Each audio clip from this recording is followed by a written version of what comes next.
gotta be better than that.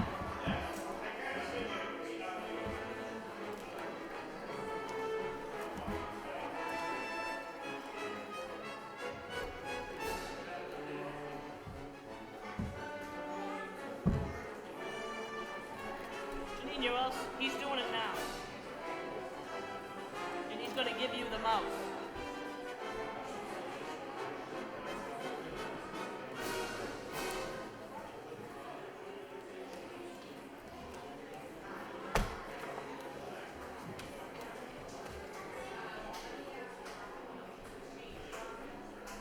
Robin? Billy Joe?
Yeah.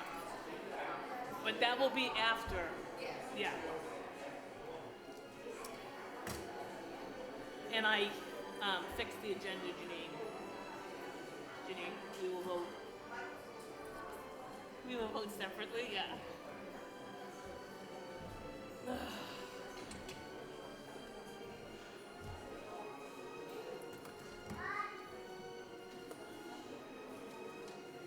Janine, do you have a copy of this? I brought it. The field trip?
Welcome, everybody, to tonight's meeting of the Lowell School Committee. Would everybody please rise for the pledge? I pledge allegiance to the United States of America and to the republic for which it stands, one nation, under God, indivisible, liberty, justice for all. Thank you. We're a little out of sequence in that, but it worked. Will the clerk please call the roll? Mr. Nutter. Present. Mayor Samaras. Here. Mr. Dakota. Here. Ms. Doherty. Here. Mr. Hoey. Here. Mr. Lay. Here. Ms. Martin. Here. 7 present. Okay, Here. we seem to have a few people. Oh, you call our, okay. You're not part of the roll call, but we'll call you anyways. But welcome. Okay, we seem to have a lot of people here tonight, which is, I wonder why. Did they come to see us, or is there something else going on, Madam Superintendent? You please I inform us? am very, very excited to introduce our students to our committee. This is the 11th year of the Spotlight on Excellence for our grade K-8 summer reading program. And you don't want to hear from me, you want to see our amazing students and all they've accomplished this summer. So I will turn it over to Ms. Desmond, and I'd invite the mayor and the assistant superintendent, Mr. McCosker, to come forward to help me with the distribution.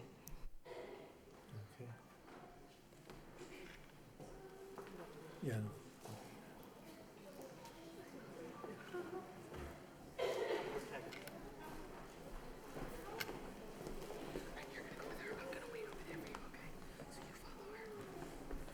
Oh, yeah. What I'm going to do is I'm going to sit right here. Gotta go behind. Go ahead, go behind me. Okay, ready? Ready? So we're going to introduce our students alphabetically by school. So the schools will be in alphabetical order, and we will call each student's name, and the student will come forward. Mr. McCosker will hand you a certificate and a Barnes & Noble gift card, and then you will shake the superintendent's hand and the mayor's hand. Okay, we ready? From the Bailey School, Alexandra Cavallo. Colin Flynn.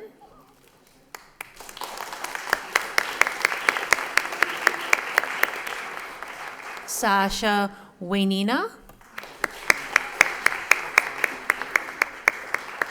From the Bartlett School, Caden Bunn.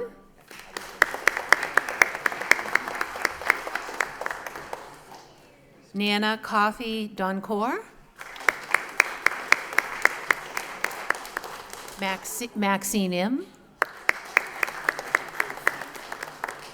From the Butler School, Rebecca Mergenthaler.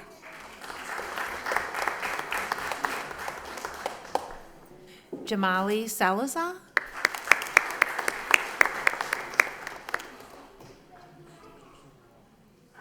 Hasley Sun. From the Daly School, Ethan Chan.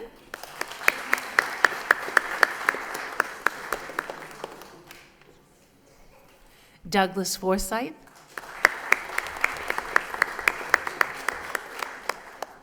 Alexia New.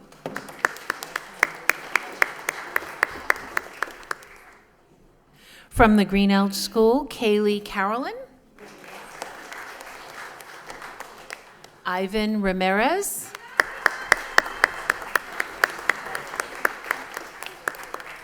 Jatiana Ortero. From the Laura Lee, Jesus Pizarro McClellan. Hey, you. Ethan Price.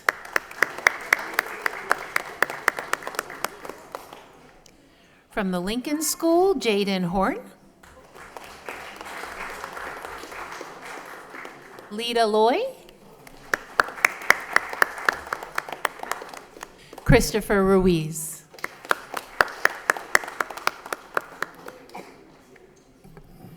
From the McCullough School, Eliani Irizarry, sorry. This way. Irizarry DeLone, sorry. Jaden McIntosh. Heidi Rebello. From the McAvenue School, Maria Camargo.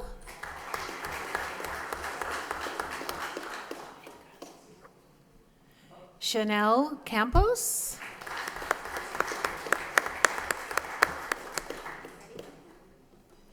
Eliel Rivera.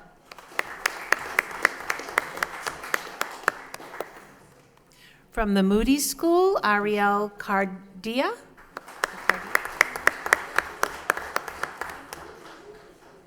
Miriam Ishmael.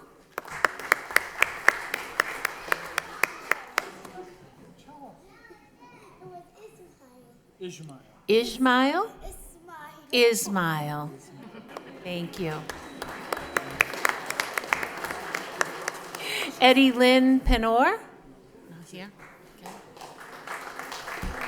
From the Morey School, Chanvati Chim.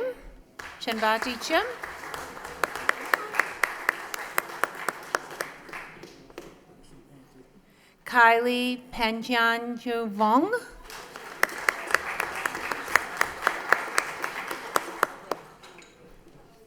Kayliana Saesongham. Hey, congratulations. Merkland School, Jaslyn Sandino. Nathan Heng. Sarah Caleb Nugasi. Did I get it right? Did I say your name right? Yeah. From the Pawtucketville School, Reminis Carillo.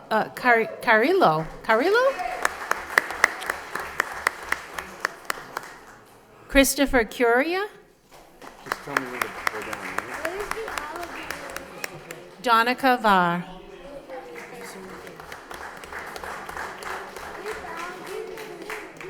From the Pine Arts, Demia Demore.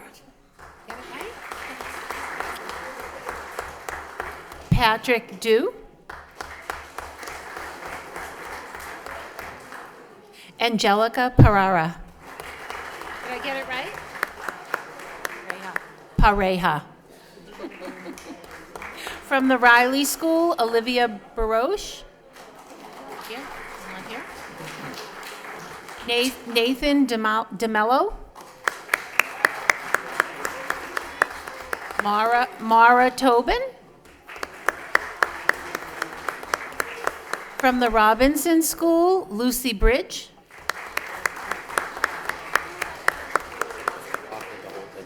Brenda Cruz. Can you go up high? Helena Lim New. From the Shaughnessy School, Zachary Croto. Zoe Croto. Amber Nieves. And then they're going to take all of the kids and put them and they'll take a big picture. From the STEM Academy at the Rogers School, Sadani DeCosme. Oh, what is it? Say it. Tell me. What is it? Sadane DeCosme. That was Sadane DeCosma. Pamela Dos Santos. Paula Dos Santos.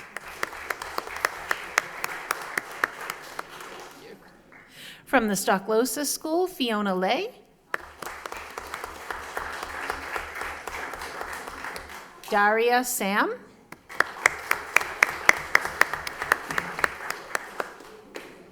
Sacheta Tiep. Did I say your name right? Did I say it right? From the Sullivan School, Allison Da Silva. Betsy Hoff. Nathan D'Olivera. From the Wang School, Emilianis Baez.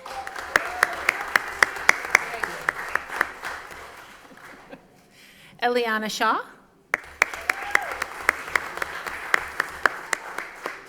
Ann Kristen Twen.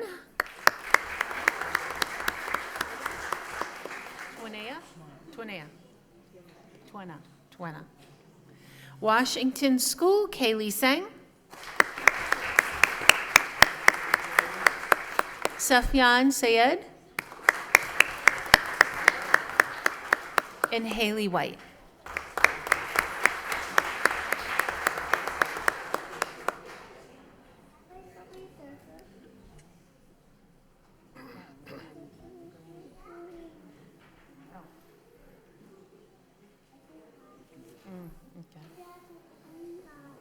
From the Greenelm School, Jatiana Otero.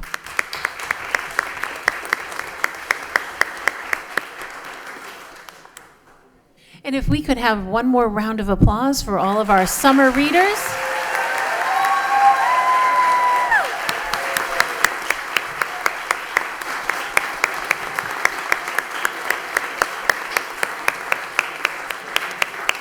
And if we could just have all the children and the committee members come forward, that will give parents an opportunity to take a photo of the group. Yeah, that's right. If we have to come here. Exactly.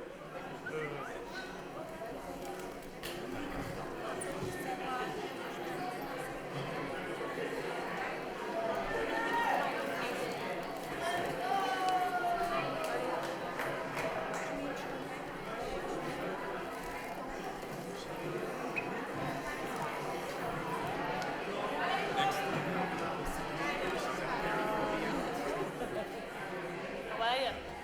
Good. How's your year going? Go down, yeah. It usually does.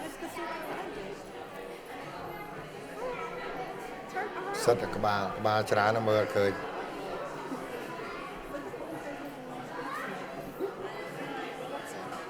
This highly can see it.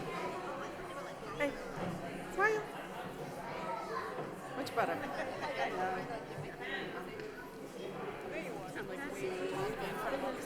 Cassidy?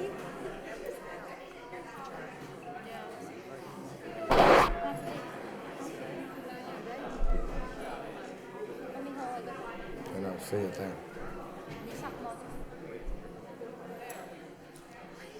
I found it.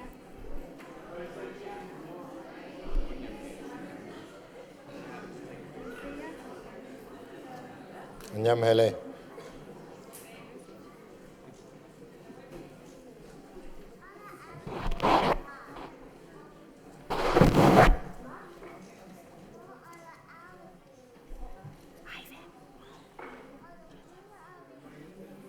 Trong mâm sẽ đốt. Easy to get them all in. You Chứ know còn that. sâu phải can về.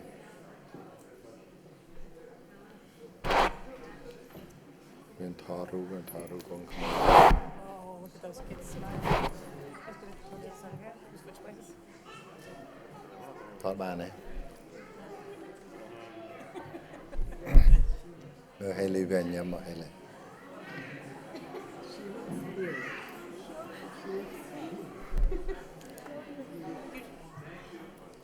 Đưa ra. Yeah.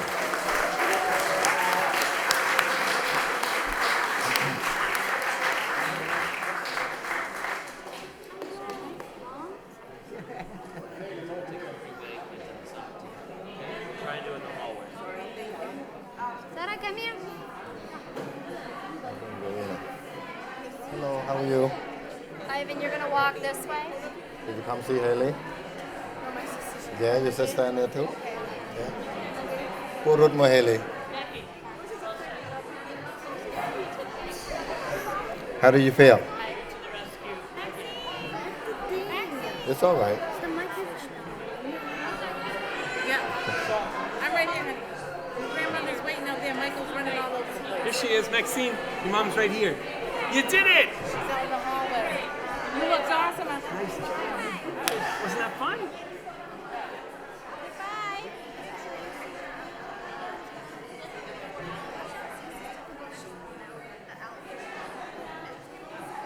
Very overwhelming. So far.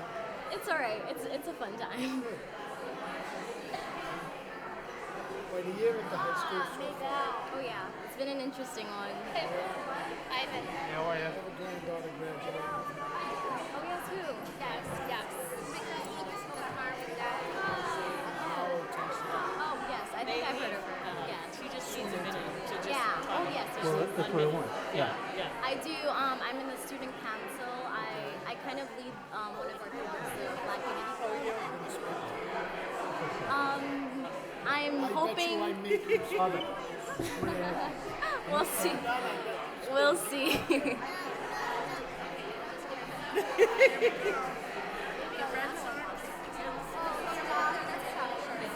You'd be more comfortable with this. I was thinking about doing the agenda and actually just putting. Oh, that's a good one. We had the Red Sox today. Oh my goodness, that's a big day at the Modi. Nice. You sure? Yeah. I want to make it easy for you. Oh, of course, that's awesome. Is this like Imagine if the alligator turns around fast, the tail will knock somebody over. Or knocks the alligator over. Just gonna say, listen. You can, what you want. Huh? He didn't want to that the alligator. There's a lot of women. Go ahead, Ryan. Go say hi. So when you get a job, I mean, that's exactly it. That's a little bit. But I'm due for another round. No, she's not. I usually try to do it before like budget starts, so I'm working on it.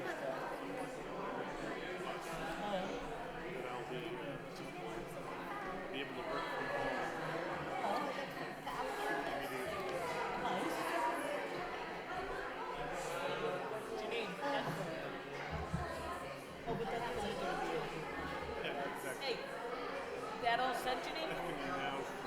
Working? Why? Oh, Janine, that's so disappointing.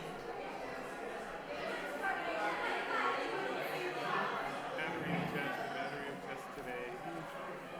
They had to run the, we had to go through the stress test. Yeah. And usually they do that in 3 parts. Yeah. They did the first part and it was a doctor said, okay, so now we have to do the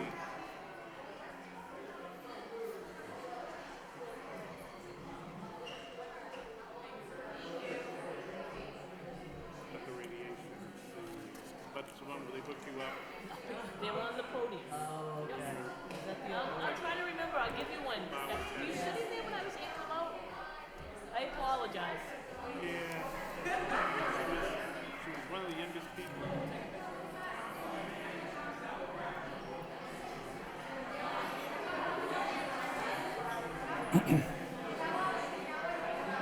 With that hand sanitizer. Family has no history. Hand? My family does, and I'm Yeah, because of that. Exactly. Yeah. Yeah, I was joking. My sister lived in she's McLaughlin.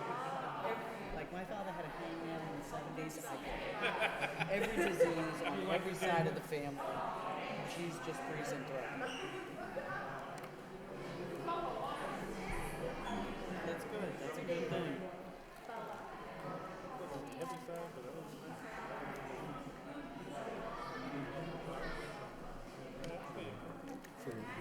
From the MIA waiver. You want to ask for it to be on the, this Oh, at the very, yeah, should be the next to last page, I think.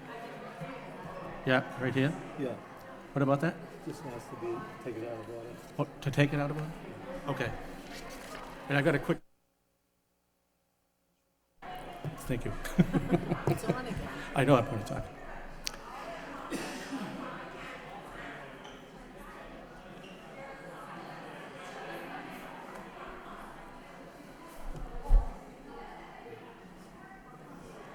Oh, this was this is what it's all about. Robin, could I ask you to just explain to our audience a little bit more about what this program is all about? Because Yes.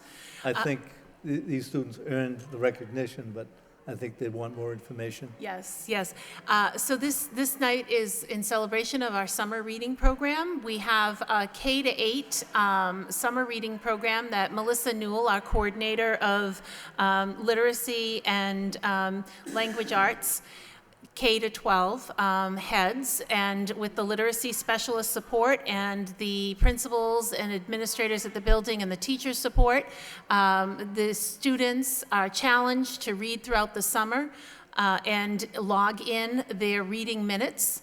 This year, the students who participated read a total of 36,553 books, and that equated to 9,250,498 minutes to be exact. So that is an increase of 4.5 million minutes this year compared to last year, which we thought was great last year. So now we have another bar to surpass for next summer.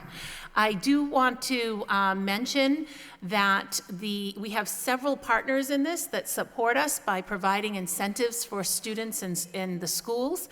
And Lowell Spinners, the Canaligator was here tonight. They offer incentives to passes to games. And also the Lowell Police Officers Union and Superior Officers Union provide a couple of different first, second, and third place events for schools. And one of them is a cookout. Another is some time for some special events at school, and we want to just mention that the Moody Elementary School came in first place with the most books read. The Pine Arts Magnet came in second, and third place was the Merklin Elementary School. So I just wanted to mention that as well. And Melissa Newell is here, and I want to thank her for her work in this project.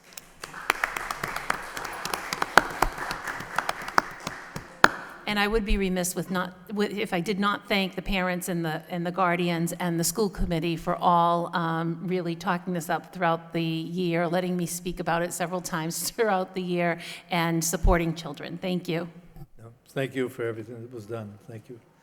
First, I want to take the approval of the minutes of the regular scheduled Lowell School Committee meeting of Wednesday, September 19, 2018. I need a motion to accept. By Ms. Martin, second by Mr. Hoey. Next, before we go into the program, Mr. Dakota. Yep, I have actually a couple of things before I say that one. You don't get this happening at the city council meeting, so it's kind of a great thing, but I also have a comment to say that you really know how to clear out a room, Bill. Just say. But I do have a request that we move item number 10.3 out of order, if we could. Second by Ms. Doherty. And item 10.3, excuse me, is the MIA waiver. Mr. Lazinski, do you want to come up and explain the issue here? Thank you, Mr. Mayor. Madam Superintendent, School Committee, we have applied for an MIA waiver for the junior varsity hockey team, where 8th graders throughout the district will be eligible to play JV hockey. And you need the approval of the Lowell School Committee? Yes, sir. Okay. All right. I need a motion for that. Mr. Hoey? Yeah, can I ask him a question or Yes, two? absolutely. Hi, Dave. My question would be, this is to let 8th graders play at a JV level, correct? Correct. Now, with hockey, I'm not sure, I didn't follow hockey in my life, but did a varsity team, do they have checking? Yes. They do. The JVs, can they check each other? Yes. They can. Okay, Dominic? All right, I got an answer for that one. And Dave, last thing I want to ask you is, how are their helmets? Have they improved over the years like football helmets have? Very much so. They have to be HEC certified, which is Hockey Equipment Council certified. So, yes, they are. Okay, thank you. You're welcome. Thank you. Good questions. Any further discussion on this matter? Need a motion to accept by Mr. Dakota, second by Mr. Hoey. Roll call. Mr. Nutter? Yes. Mayor Samaras? Yes. Mr. Dakota? Yes. Ms. Doherty? Yes. Mr. Hoey? Yes. Ms. Martin? Yes. And Mr. Lay? Yes. 7 yeas approved. Thank you. Thank you very much. Thank you. All right, next we have permission to enter contracts. Madam Superintendent? Yes, there are 3 contracts for your consideration this evening. If you need specifics on them, Assistant Superintendent Turner can respond to those.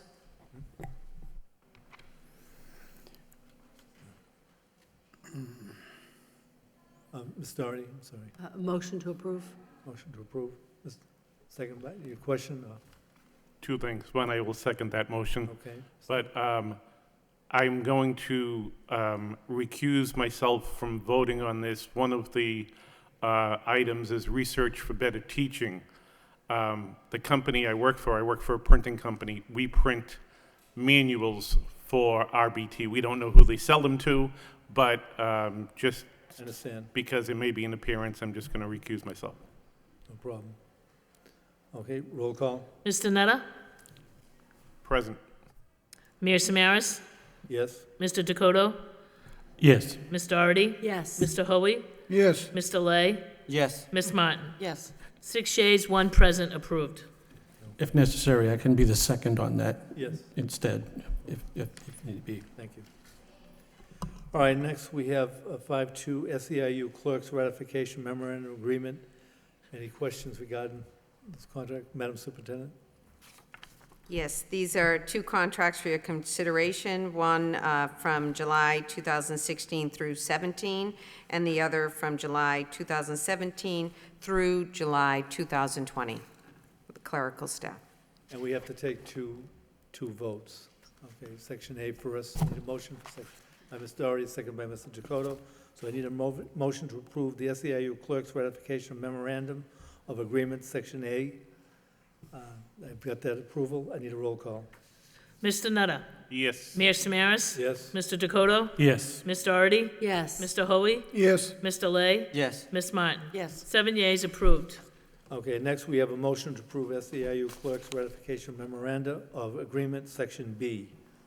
We have the motion by Ms. Doherty, seconded by Mr. Dakota. Roll call. Mr. Nutter? Yes. Mayor Samaras? Yes. Mr. Dakota? Yes. Ms. Doherty? Yes. Mr. Hoey? Yes. Mr. Lay? Yes. Ms. Martin? Yes. 7 yeas, approved. Okay, thank you. Next, we have memorials. Jordan Thatch, Daily School student. 2, David Cunningham, husband of retired special education, ETC, Marcia Cowdery. And 3, Charlotte Schlickman, mother of coordinator research and testing assessment specialist Paul Schlickman. Be back in the chambers, please.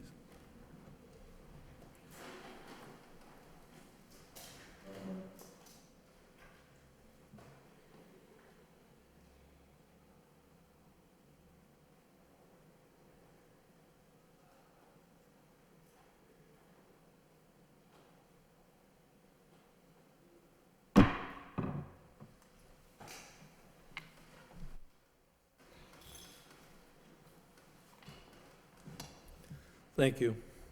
Next, we have motions. The first motion is by Mr. Hoey. Administration to set up meeting with the Lowell High School Subcommittee for the purpose of discussing discipline and the Latin Lyceum. I need a second by Mr. Dakota. Mr. Hoey? Thank you. I'm going to start with the Latin Lyceum. I just want to say a few words, and then I'll end with the discipline. But I just want this motion so we bring a bunch of people down at the high school to talk about these 2 issues, discipline and Latin Lyceum. And the comments that I want to make, I had several people over the past 2 years, because my granddaughter is in Latin Lyceum, and she's a senior, and I helped create this with Mr. Topia 20 years ago. So I just wanted to bring some things forward that we might be able to improve the program so we don't lose a lot of students like we've have in the past couple of years. So this probably is something for Mrs. Desmond, but I'm going to read a few things if you don't mind. Right now, class rank is based on your GPA. This all come from one person. This isn't my ideas. But an A+ in high honors or advanced placement is the same as a Latin Lyceum A+. So a child with more A's in high honors has a higher, better class rank than a student in Latin Lyceum with an A ranking. Students in Latin Lyceum should receive more credit. Classes should be weighed since they are completing 1.5 times the work of other classes. The goal of high school is to get in a great college. It's unfair that a child in the Latin Lyceum, learning Latin and doing more extensive class and homework, are ranked lower than a high honors or advanced placement class student. For an example, a B+ in the Latin Lyceum may be compatible to an A student in high honors. Students in the Latin Lyceum should get credit for all their hard work, and their GPA and the class rank should reflect this in a positive way. I'm almost done here. Right now, students in high honors with a better GPA are ranked higher than Latin Lyceum students and have a better chance to get into the choice of college. So I just want to bring this up to the subcommittee so people can bring in their ideas and we can just improve on the Latin Lyceum program. And that's basically, I did that for Mr. Topia because he worked so hard to get that. And I had to go sit with him in cobblestones many a night still listening to him. Bob, don't worry about the chicken fingers, I'll pay for them. It's all about Latin Lyceum. I think it's something that's very important, and that's why I started off with that. Now, getting to discipline. We have, to me, we got to look at what's been going on in the high school in the past couple of weeks, and we need to work on it because it's not going to get better. It's going to get worse. We're going to be talking more about it tonight, I know, but I need to say some things about that. I am one out of the 6 that feel like we don't need our policemen in our high schools. It's just my opinion. I think they should be outside our schools. So that's one idea that I have. I have another idea that I think it's going to be some great things coming out of this subcommittee. I'm not on it, but I did help create that subcommittee 20 years ago also. I believe that we need to get all the principals in the schools, all the housemasters in the schools, all of us, we need to attend this meeting and we need to talk about discipline in so many ways. At the high school, I was kind of a rough kid to take care of in the high school. Mrs. Keeley, I've said it many a times, she's the one that straightened me out. But we can't paddle kids, we can't hit kids anymore. And it's not just the children that are causing problems. I think some of us adults have caused some issues too. We have that chapter 222. I think that's really restricting a lot of things that we can do for discipline. But again, some of the issues that we can bring up is maybe, I remember detention, not in-house suspension, detention. At the end of the day, they used to have someone from each house, I believe, that got paid overtime to stay an extra hour and make kids work in detention, take their phones away from them. It's just ideas that I think this subcommittee with Andy, Dominic, and Ms. Doherty, I just think we can bring people in to address this problem, and thank you very much. Any further discussion, Mr. Dakota? Thank you, Mr. Mayor. Well, you took away all my thunder, Bob. I was going to mention that we should have as many people involved with this as possible to give feedback from across the board. We need to have parents come in, we need to have kids who are doing great work, and present company included. I think we need to bring everybody to the table on this and talk this over. We need to have everybody on the same page in terms of discipline. We can't be having varying levels of discipline being carried out from house to house. That has to be addressed sooner rather than later. So I firmly support this motion going forward. Thank you. Any other discussion? Sarah? Hi, so I'd like to agree with Mr. Hoey on most of the things that he said. Most of my friends that are in the Latin Lyceum are stressed out all the time due to their extensive classes, and someone like me who takes AP classes and high honors classes and honors classes. So I don't believe that we should be comparing Latin Lyceum students to high honor students because the work is very, very different between each class rank. Thank you. Okay. Ms. Doherty? Thank you. I'd just like to jump in on this, and I welcome the opportunity to discuss both the discipline and behavior issues as well as the Latin Lyceum.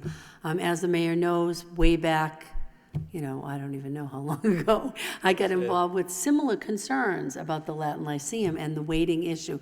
But at that time, I thought the parent group had come up with a pretty good solution, which was they had created a document that goes with the child's transcript when they apply, that clearly indicates this Latin Lyceum, the rigor of them, and that was meant to explain, this is a very rigorous education and I believe those children do get a superb education, those who follow the Latin Lyceum. My own daughter was in the Latin Lyceum program.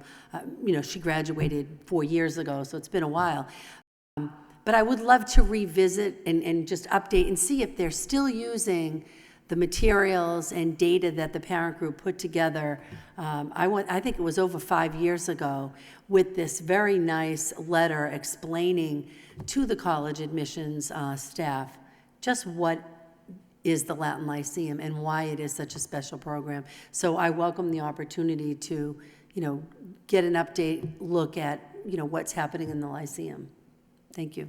Mr. Lay?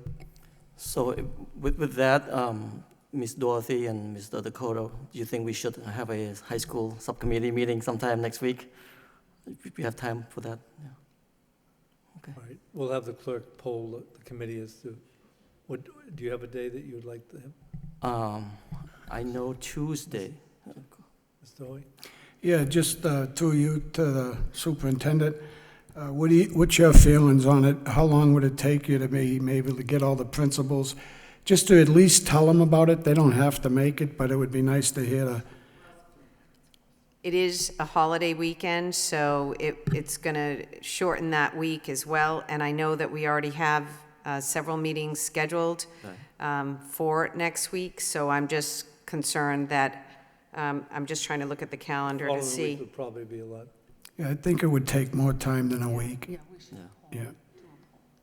I can have Minerva poll the committee with that, and then I want to also make sure that the head of school and her staff are available as well. And why don't we allow the superintendent to? It's a good motion.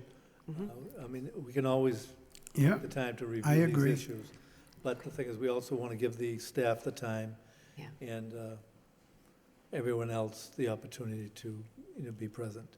The issue on the Lyceum, I mean, that's been much discussed, and is correct. When I was there, the one thing that we did was it was obvious that we had to make sure that the colleges clearly understood that the program was different. And the write-up is something that many schools do, because there's an argument as to placement. If you go into Brookline High School, which has a very high acceptance rates in colleges and what have you, it's just by the title of the courses. They don't have a class ranking. So whether it's all the same. So there are many ways of looking at this. And I think as a committee, it's a good motion to review this and see what other alternatives, if change needs to take place, what should take place. And discipline, it's a constant. Real quick, Mayor, the only reason why I brought up the Latin Lyceum is because I think in the past year or two, I feel, I'm not saying there was anybody particular, but I think they were working on bringing the Latin Lyceum down. And I've talked to a lot of people that have left the program with their children honors. And that's all I'm doing as far as to improve that program so people keep coming to the Latin Lyceum at Lowell High School, because I think it was a great program and a lot of people have graduated from it, and I just want to try to improve it, that's all. Oh, it's a unique program. It's a very good program. Yeah. Sarah's an example of it, but Sarah will tell you it's hard work too, right? If you don't go home in 15 minutes later, it's over, correct? Okay, thank you. All right, next, we have a motion by Mr. Nutter. Request mayor to ask city solicitor's office for clarification, ruling of when, if school department can hold a meeting at a public school relating directly to issues, concerns at the school. Parents invited to meet at the school on a particular issue, and whether press can ever be kept out. Do you want to explain that? I need a second on this. Motion by Mr. Ari. Before we do we need to vote on that last motion? Did you want a roll call? I don't believe we need a roll call on the Okay. motion. Yeah, all in favor? All right, thank you. We've had a couple very well publicized incidents. The high school incident downtown, and a weapon being brought to a school and then fired off later.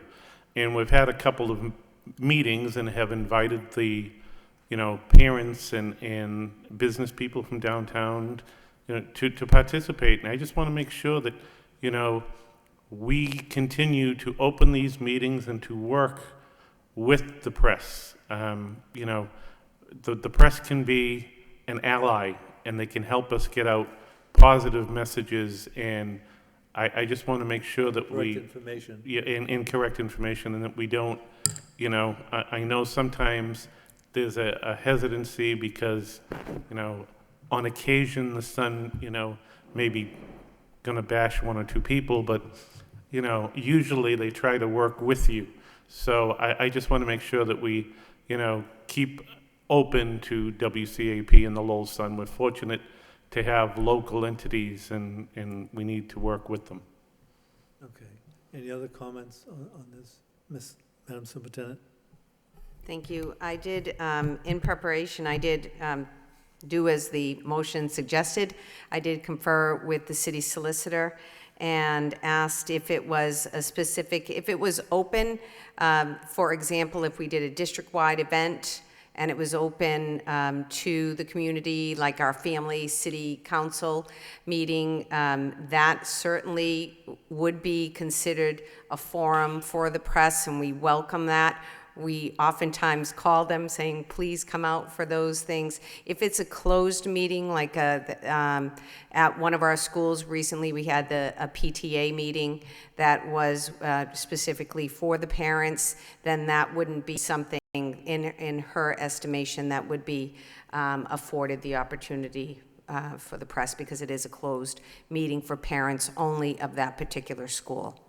And she can write something up, but I just wanted to share that. Thank you. So we'll provide that information shortly. Please. Yeah. Okay, thank you. All in favor? Thank you. All right, next motion by Mr. Nutter. School committee vote to keep open the Laura Lee Therapeutic Day School as a functioning, needed school building, and request city manager to formally remove it from the surplus city property list, inform the city council and residents of Lowell, nullifying the votes by the Lowell City Council on June 20th, 2017. Need a second by Mr. Dakota? Mr. Nutter? It kind of explains what happened. I know at one point the city, they were looking to maybe sell this property to buy another property, and so the vote was the vote was done. However, it still sits there on the surplus property list, and given the financial shape that the city is in, the last thing we need is them to turn around and sell this building and have us all of a sudden have to find a program spot for our students. So I just want to make this official that, we need that space. We have a functioning program running in that space, and we need to keep that space available for the school department. Well, the school department has, once you have the building, it's yours, and you're the group But that the vote for it. the vote was, we had it as a school last year, Yeah. and they still voted to declare it surplus property. It's on the surplus. It was at the same meeting where they chose the site of the high school. That came first, and people kind of forgot about that, but that passed by the city council. So it is technically still on the surplus property list, and I just want a formal vote to make sure it gets off that list. Right, I think what we need to do, though, is perhaps have the superintendent confer with the city solicitor, get all the information that's necessary, and, because I do believe that the school committee is the one that has to vote to give it up as surplus. If you haven't voted yourselves, I don't believe the school committee voted to do No, that. they never voted, but by law. But they have to. No, unfortunately, the city council, I looked it up when I brought this up last June. The city can declare it surplus, and then the school committee could then vote to follow suit. But I think, but I do believe it can be challenged. well, it should be. That's why I just want this to go forward and make sure that we're protecting ourselves. I think, I understand where you're coming from, but, I don't think the laws have changed that much that it would take it from the school committee without a vote. So, would you be all right if we had the city manager, the superintendent, I'll get there yet, discuss this with the city solicitor, Sure. come back with A some recommendation steps that or a need to be vote, yep. taken. And we might have to have another meeting to discuss the ramifications of that move, whether we want to do it or not do it, too. I mean, if there are other alternatives. But I think the superintendent can look at the situation she has today, and then we can make a decision from that. That's okay. All right, all in favor? All right, thank you. Next, we have a motion by Mr. Lay, request the mayor and the city solicitor provide an update on the status of contemplating termination of Dr. Salah Kafawi as an extra item in today's executive meeting. Mr. Lay, as the mayor, I have to inform you that basically something like this has to be posted prior to any meeting like this. It does have to be posted. And the city solicitor is not available anyways tonight, so there's nothing that we could discuss without her presence.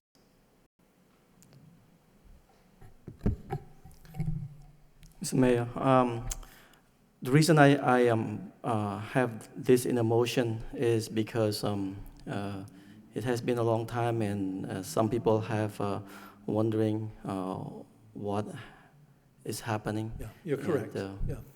And I could not give them answer because I have not heard anything. I don't know if you have. No, you know. the thing is that what is happening, there is negotiation between the city solicitor and Salah Kafawi's lawyer. There's been some changes. There was going to be a meeting. Oh, He could not make the meeting. He had another issue that he had to deal with. So the city solicitor, listened to his lawyer, and that was going to be the meeting of the 2nd. All right, so at this point now, we're determining whether the meeting of the 10th will take place, but we'll provide that information as soon as possible. And other committee people have said, you want to be prepared for the session anyways, and I understand that. But I understand that your motion, but I'm just saying at this particular time, as the mayor, I just have to make you aware that, I understand the intent is for information, that's a good thing, but we don't have the city solicitor here, and it has something like this on anything dealing with executive meetings, it has to be posted what it will be about. We don't have to tell the press what happened during that meeting till there's a vote of the school committee or the city council to give up the executive session time, So we'll get that information. I will have the city solicitor, I talked to her today, and so she said she will send out information, hopefully maybe tomorrow, as to what has happened with the negotiations with Superintendent Kafawi's. So what you're saying, they have, the two lawyers have been communicating for quite a while now? Yeah. Or? Yeah. Okay. It's been, and like anything else, lawyers, they're representing, both city solicitors represent the city as a client, the attorney for Dr. Kafawi is representing him, but they both have to be in agreement for whatever takes place. Okay. Yes, ma'am, I just have a few questions on this. Do you know if we're going to get an update tonight? No, there's We're no, not. city Okay, solicitor not with yet. that said, Because she hasn't got final approval from his attorney. well, I know I haven't heard anything about any updates on anything. it's frustrating. My question is, I know they've been, Dr. Kafawi has been invited to a finance subcommittee coming up on October 16th. This is where I'm... I don't understand. Well, I'm just a little confused Yeah. that he's invited to one of those. Is the audit that you had, is that done? The audit is in process. It should be is? done shortly. Okay. But the thing is, as far as the invitation, I'm not aware of that. I mean, officially. Okay. I mean, There there's no is... official. Okay. Well, he was invited to the finance committee on October 16th. Confusing me because then we have an October 10th No, date. we have So- to, Mr. Hoy, you're right. I mean, we have to have a hearing. I mean, right now, so he has no standing at a meeting such as that till the hearing takes place and what are the results of the hearing are. Well, okay, Mayor. Okay. Direction it takes. Ms. Doherty? Thank you, Your Honor, and I want to just express my frustration I share with my colleagues and just not having the information. I understand you don't have the information either, that the attorneys are trying to negotiate, but all I want to know is the October 10th meeting going to happen? My understanding was that Dr. Kafawi had 30 days to let us know if he wanted a hearing. He has let us know he wants a hearing. A couple of dates we were polled for a couple of dates. Correct. Is the October 10th date, is that still in place? I can't tell you that.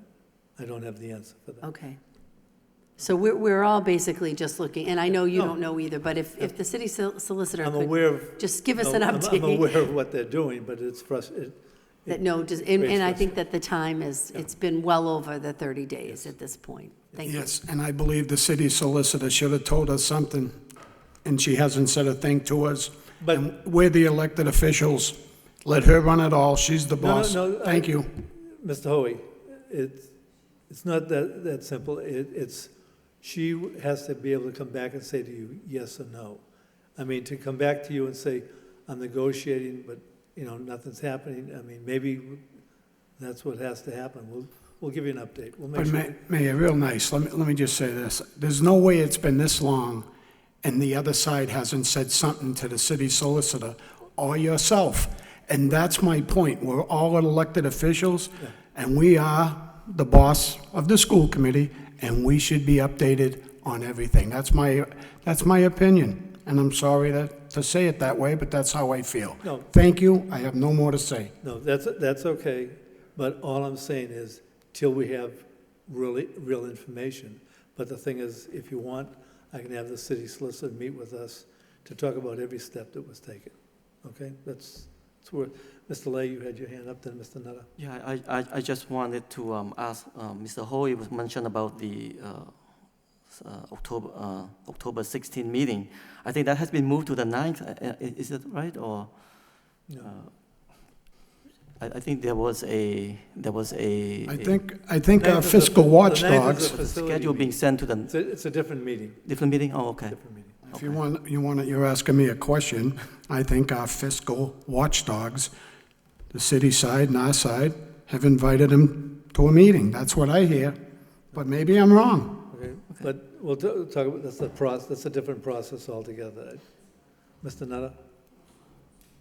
Just to help Mr. Lay, October 9th, there is a joint subcommittee meeting with the City Council on facilities. That's on the facilities. On October 16th, there is a joint finance subcommittee. Councilor Elliott requested that meeting. I have no idea who or why Dr. Kilfawi would have been asked to attend that meeting. It did not come from the school side. And actually, as chairs of committees, you're not empowered to make that invitation because it's now in the hands of the legal leadership of the city and his own.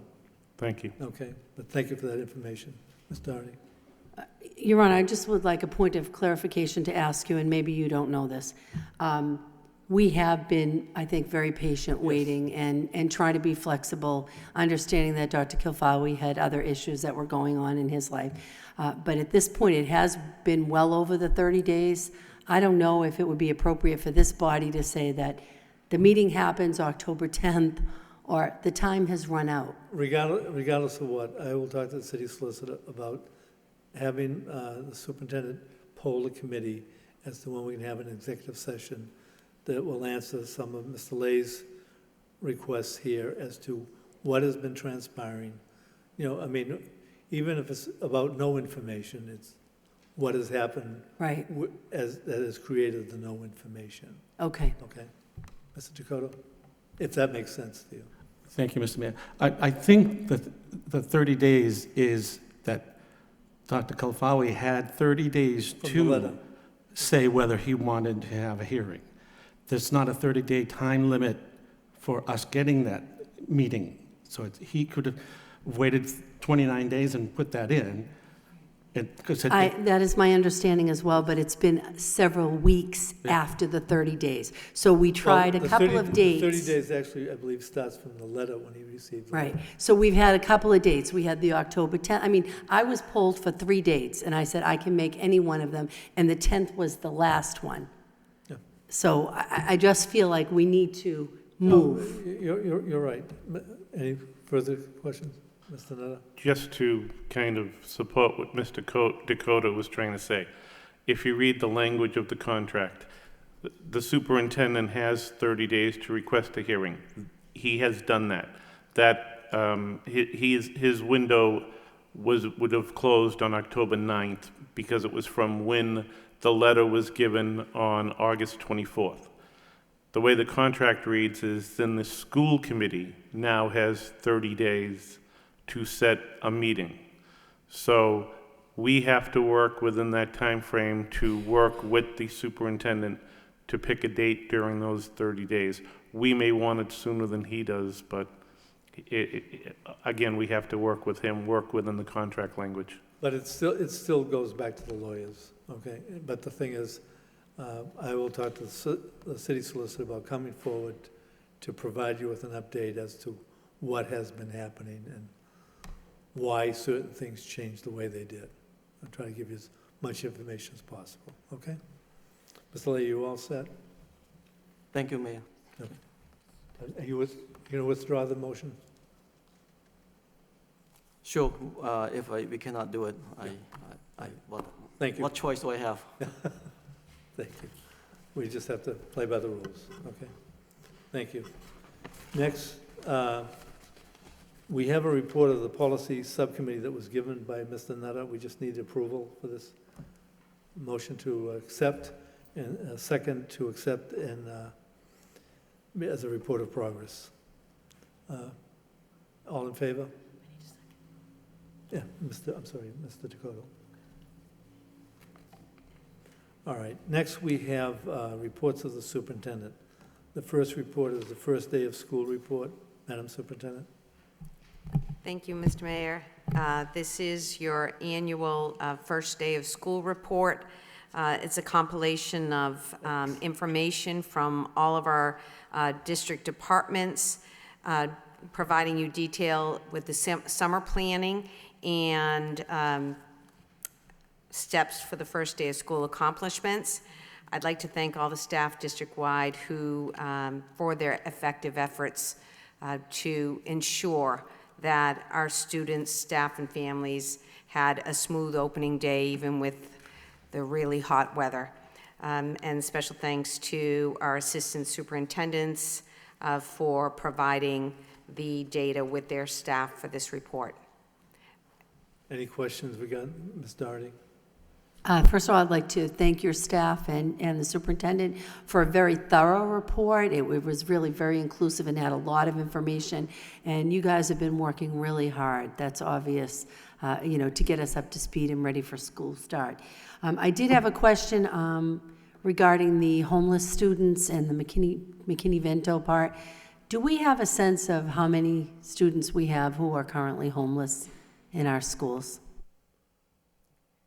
I don't want to misspeak. I know that the last time I had checked, we were 700 plus, but I'm not sure if Acting Assistant Superintendent Mr. McOsker, has anything further relative to that.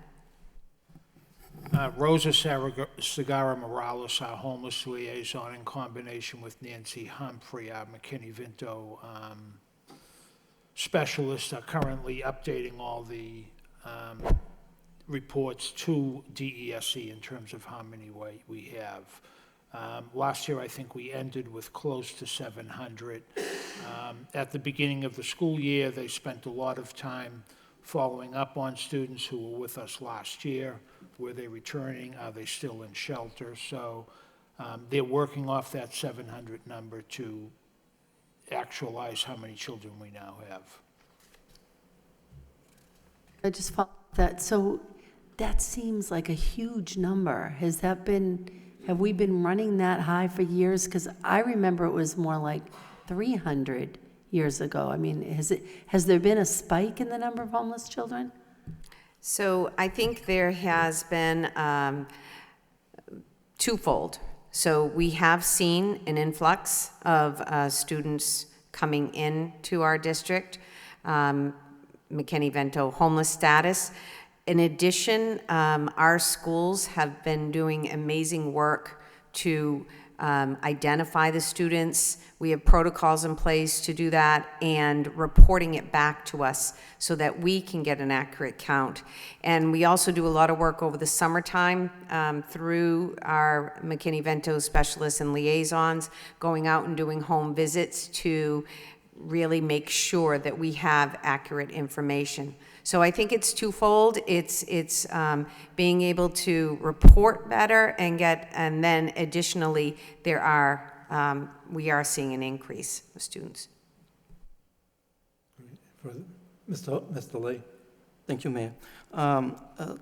Through you, Superintendent, when I read this report, first day of school report, under the Family Resource Center, that it says we're still working on the Spanish and the Khmer flyer. I wonder if that is the welcome package that we've been talking about, or there's something different.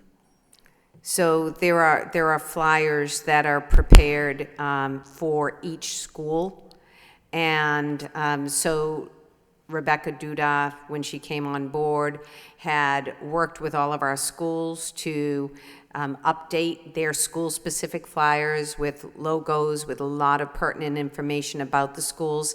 And I believe those are the flyers that we're addressing, but also I know Ms. Desmond has worked to create a task force to look at the other updates, the packet. That's correct. For the welcome package? Yes. That's great. Yes. Thank you. I've been stressed out over that thing actually, because it has been this is almost the end of September already, and we haven't sent out the welcome package to the parents. So Ms. Desmond, do you have an update on that, where we're at with the translation for the Khmer packet? So we have a task force in place, and the difficulty around the translation is not so much we can find translators, but they're not necessarily familiar with the keyboard that allows for, and Mr. Lay might know more about this, the English keyboard that we use actually represents different elements of the Khmer language, and so to find not only a translator but someone who can use that keyboard is challenging, and so that's where we are right now, is trying to find the person who's most qualified to translate correctly and also knows how to use that keyboard. And so it is a challenge, but we are in the middle of trying to find a person who's willing to do it and has those skill sets, because we don't want to send out something that's not accurate. Yes. That's great. I think I heard about that. We talked about that, and I think that was an old version of, I think that was maybe 15-year-old software that we're talking about. Current software and hardware, I think we can do it easily. That's what I heard. I don't type Khmer as well either.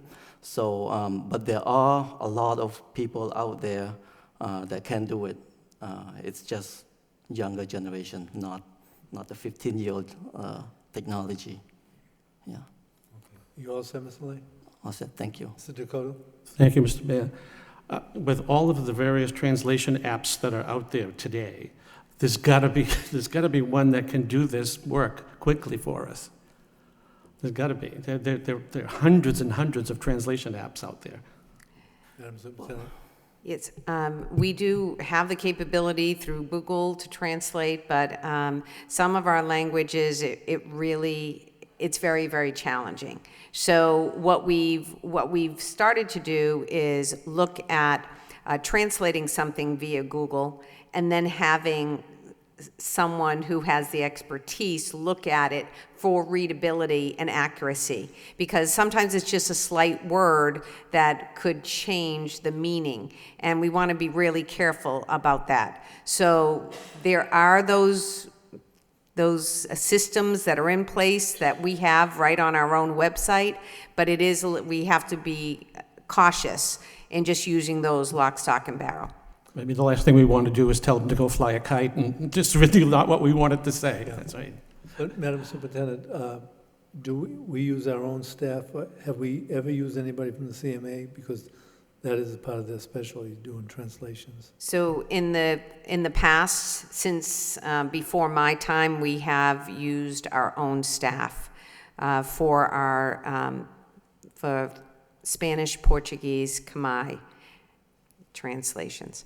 Do you want, to check on with the CMA if the costs would be, similar to our own costs? Sure, we can certainly they check could that. provide We the have service. researched a number of venues, but we can certainly reach out to them. Okay, thank you. Further discussion? Mr. Hoey? Just one quick thing on that, Dominic. Didn't you say to me that the packet that we sent out to all families, that when you read it, it didn't make sense to you? That's right. That's right. That was the And welcome I know we package. have a little bit of an issue in the city with it, because I was at the traffic court just recently, and I seen the guy come out the back door where you go to pay your ticket or find out if you're guilty or not. Yelled out a Cambodian guy's name, and he didn't pronounce it very good, and the poor guy was the first one in line, when you always want to be called in first so you can get out of there. He sat there, and 10 other people went by him, and I knew he got beat. So I made sure I went in and talked to the people to let them know, but they don't have interpreters around, and like you said, it's not an easy thing. Yeah, okay, thank you. Well set with, all right, next is Lowell High School incident update. Madam Superintendent? Yes, this was provided to the committee at the request of the mayor for your consideration. Any questions at this point? I want to thank you for the report. I'd like to thank Ms. Bastide and her staff for preparing it. Mr. Mayor? Yeah, Ms. If I Martin? could just ask a quick question. Sharing my thanks for all the staff that participated in pulling together this information. I'm just curious, so we have the information of exactly kind of how this incident and the following incidents kind of fell into place. Were there any learning opportunities in this that will allow us to better use intelligence, beforehand, to anything that would have changed our kind of approach to these types of situations so that we can be better assured that they won't happen again? So we have been, and Ms. Bastide is here as well, so feel free if you have anything additional you want to share. We have been in communication daily with the police. They are our partners at all times. They are. And so we have met Ms. Bastide and the House Deans, met with the police, have met with community members, have, talked about some of the potential under, current issues, but they have worked very closely, and as soon as they hear something, and they've been doing that even more so in the last couple of weeks, about, investigating immediately and inquiring with the police and working with them closely. But also putting together some thoughts about ongoing learning opportunities for students and for staff. Anything? Mr. Hoey? I'm sorry. Yes. Go ahead. I want to thank everybody for the report myself, but basically that's what I was talking about earlier with discipline. We have to go in and look at the high school first. There's no doubt it's across our 27 schools. But the high school, I mean, that incident downtown, if I'm correct, and correct me if you want, I know of policemen that were punched in the back of the head. I know that's a fact. I know some students broke mirrors off the police cars. That's a fact. And that's why I think this is bigger than just me or anybody else that's in this room. We have to deal with this quickly. The police will give you their ideas and their responses to this. But as far as I'm concerned, I think the high school does real well when it has the right security team. You have probably 7 there now. There should be at least 10. But it's who you hire. There's no doubt about it. It's who you hire. I mean, you can go look at the LeBlanc school. Go up there yourself and watch the security guard. It's just one school, but just watch how he does his job. And he's from, I believe, Dorchester or Roxbury. Amazing security guard. And that's why I think we should be doing our own security. And I don't want to beat a drum, but I'm going to keep beating it. And we're going to go have this meeting. And when you have the meeting, I think you'll see that we're better off with our policemen outside of our schools. There's a big issue coming across the country. It ain't just at Lowell. We're just a little bit late because we don't have those big issues. We have a student body, to me, that's incredible. But before it gets out of hand, a lot of staff members have called me in the past couple of days. I normally, like I told you, I don't get calls from my own family.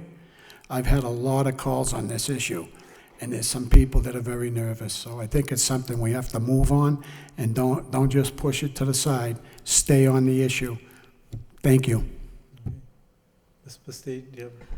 I would just add to the learning opportunities. I think the conversation with parents was very important after this event. We met, I met with the deans, all of us together, met with every single parent and student involved in that incident. It took us about a week altogether or so to have those conversations, and those were very informative for us. Some students were very quick to say that what they did was wrong. Other students, it took a little bit more time for them to understand what they did and how they could have done something differently. So we identified some things that we need to do around educating students around their rights. I think that's very important. That's part of our job, education, is making sure that they understand. And this is a phrase that I've coined and also said to the parents. I mean, I don't think I'm the only one that said this, but safety trumps rights. Safety trumps rights all the time. And I think some students felt like they had the right to stand where they were and the right to be where they were regardless if they were asked. And I think they just didn't understand that that's not true.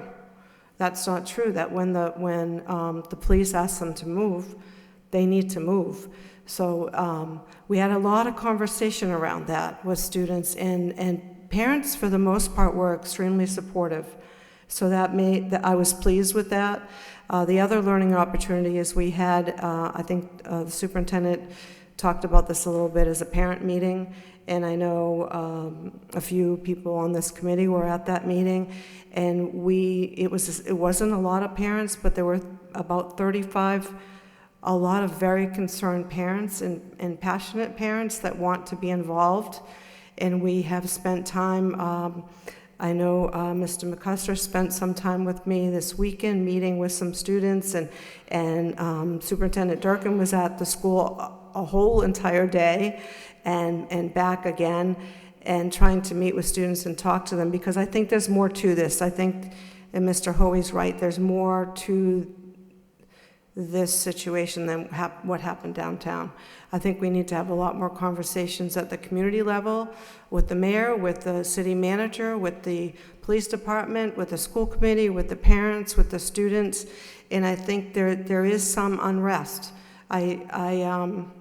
It's out there, and we need to address it. We've talked about speakers, we've talked about different types of things that we can do at the school to educate students. And I think part of this is having their voice be heard. And I think that's very important. We have students that feel like they want to have a voice. So I'm just going to put in a plug that we are starting a student voice group this year. This is something I brought at the end of last year, and I said, I really want to do this. And I'm so proud of our students, because I talked on the first day with all students about being part of having a voice at the high school and being part of change.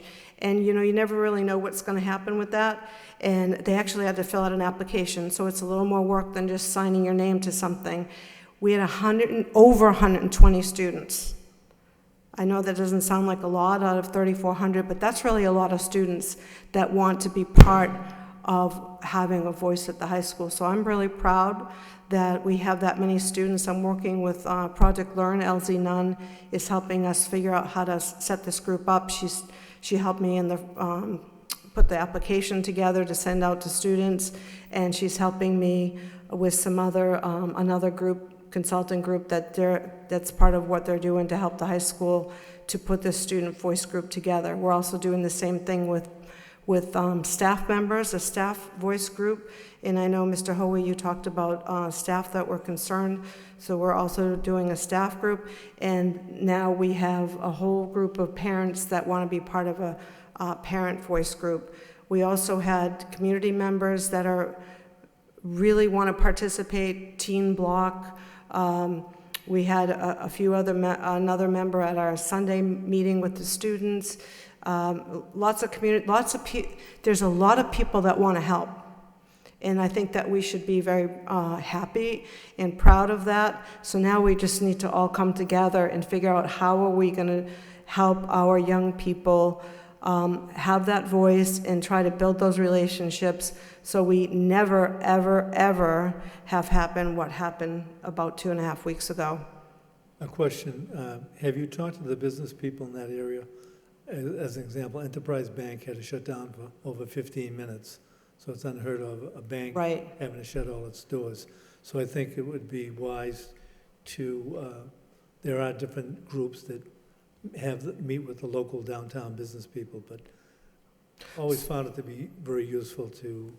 I agree with you, Mayor. One of the things we were going to try to do is see if a few students in that group of students that were part of the incident to be part of going down and talking to some of those businesses about what happened and our apologies and that kind of thing. So that was kind of the all right. No, that's part of them coming back to school. Worthwhile. Okay, thank you. Is it Ms. Doherty and Mr. Dakota? Okay. Thank you, Ron. I just wanted to comment, there were a lot of things that were of concern about these incidents. And I know for myself, one of the things that really troubled me was the disrespect.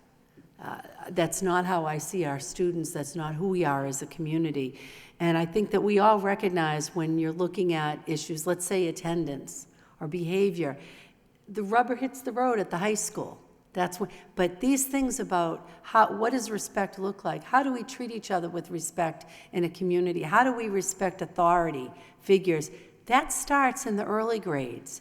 And I'm always excited when I go to some of our, K-8 or elementary or middle school programs and see the themes of being respectful, being kind to each other, the anti-bullying programs that we put in place.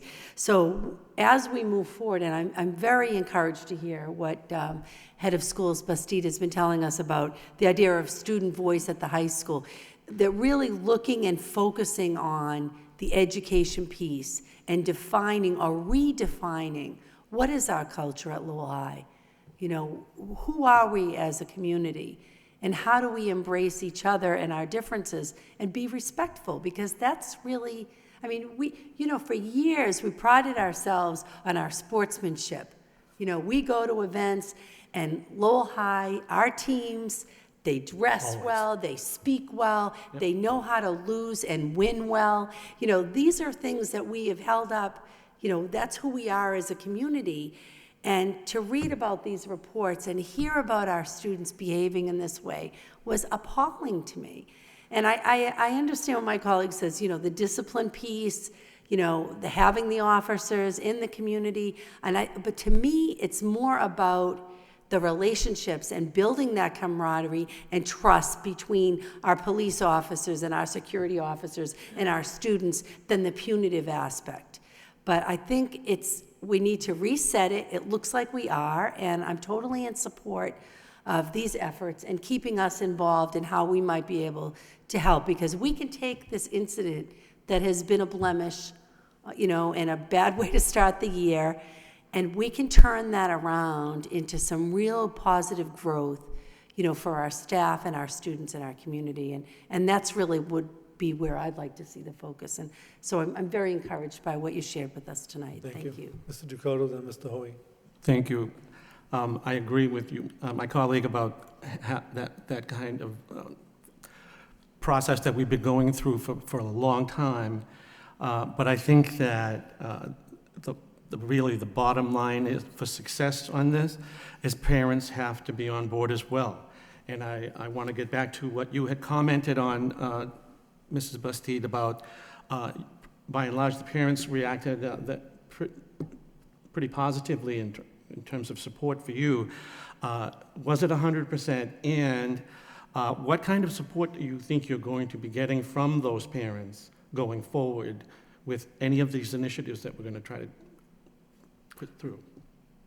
Well, to be honest, it was close to 100%, but it wasn't 100%. I didn't think so. But I think it's a lack of understanding on the parents' part and what the expectations are. I think that they are trying to do best by their children, and I think it's education for the parents as well as for the students.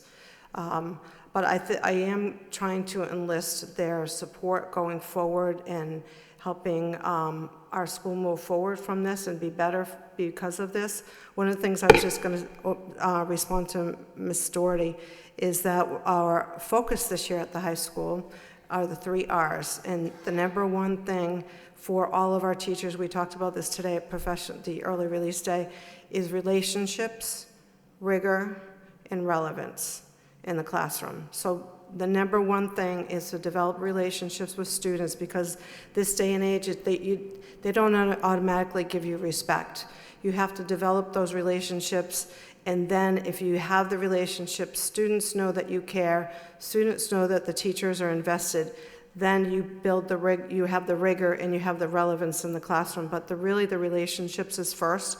That's how we're going to get through this, is the relationships. Yes, Can I follow up on that, please? Yes.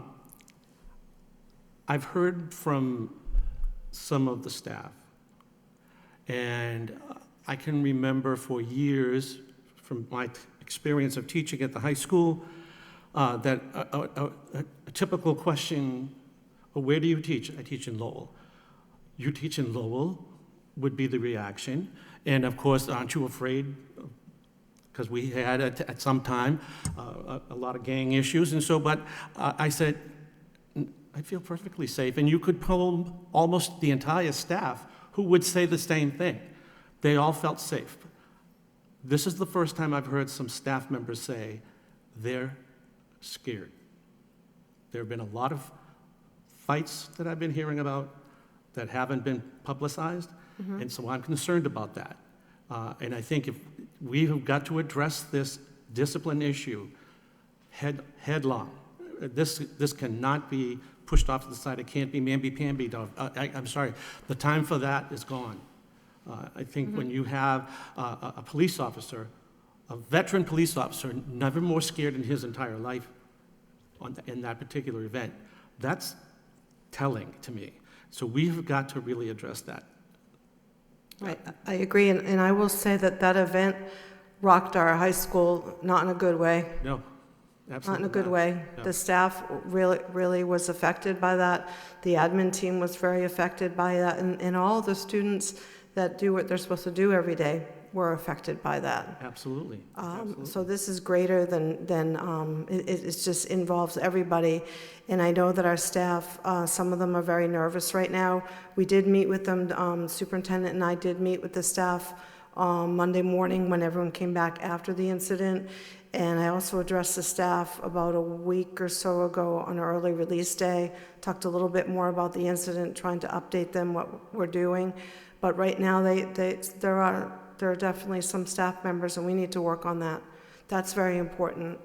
And we also, as the deans and I have talked a lot about discipline and how we're handling any fights. And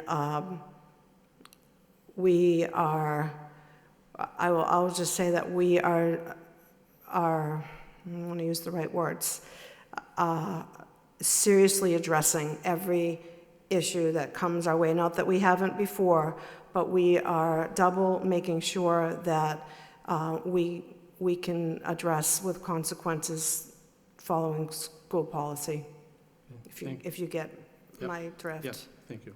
All set. Mr. Hoey. Thank you again, Mayor. Mrs. Bastide, I feel you've done a great job, and I feel the Lowell Police Department also done a great job. But we used to have DARE officers, that didn't work. Now we have SRO officers, and everything's on the table. We got to see what works and what don't work. But I've read your report here, and I'll just point out one thing, because I've basically bashed a person a couple of times, and this is probably a good time to apologize. We have a person that's in charge of operations and discipline at the high school. Whenever, I don't know how long she's been here. I believe she's been here almost 20 years. If you look at operations, in the past year and a half or 2 years, we have a lot of issues with boilers and maintenance and everything else. And if you look at discipline, we have a major issue with that. Now, I know for sure if I ask that person, why is it you're in charge of operations and discipline? I know what her answer would be. Bob, it's just the job title they gave her. My point is, if you look at your budget, we've pulled someone out of the freshman academy, and that woman that runs that school has got to be an angel. How all our middle schools can dump in the freshman academy, and we pull out basically a dean of discipline out of her before you got here, Mayor. We did that. I'm looking back now and saying when we look at our priorities, we might want to give her back that position. Now, as far as operations and discipline, I got to give that woman right now a lot of credit about one thing, because I know she's been a big supporter of Mrs. Bastide, and she's watching her back. But I'm looking at operations and discipline, and both of them are broken, and we have to just fix it. I'm not saying that lady's not worth her weight in gold, but that job title should be taken away from her because she doesn't do that. No, Mr. Hoey. I know. No, wait a minute. Okay. Wait a minute.